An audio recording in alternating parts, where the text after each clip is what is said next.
આખી રાત મસરાએ તોડી નાખ્યા. આવું કઈ થોડું હોય? રખતો માણસ જેવું થવાય ને. સાચી વાત છે ભાભી, આખી રાત હેરાન થઈશું હું. ના આ ભાઈઓને જાવું હોય તો બહાર ક્યાં જવાનું?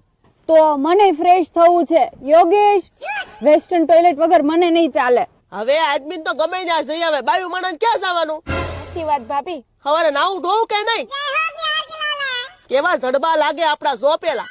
ટાંટિયા ઊંચા સાવધાન. એક વાત તો મને જવાબ દો, આપણે કચ્છમાં પોગી ગયા તો છોકરીના બાપને અત્યારે લગ્ગા મારી કરવાની શું જરૂર હતી? આપણે એક કચ્છમાં પોગાની ભાઈઓદર રહી ગયા તો આપણે ટાઈમ ક્યાં કાઢવો કયો? એને યાર હું વાત કરો? મારે યાર વાત કરો ની. હું વાત કરું તમારી યાર? શેકાય સગવડ હોટલ રાખવાની તેવડ નહોતી તો અમને લાવ્યા હું લેવા. ઘરે હતા ને હારા હતા, ખોટા ફરવા આવ્યા આ લોકો જોડે. છોકરી જોવા આવું તું તો એકલા આવાય ને, અમને બધાને લાવવાની શું જરૂર હતી? તમારા મા બાપે હું તમને હોટલમાં જ રાખ્યા આખી જિંદગી, અને એટલું બધું શું છે હે?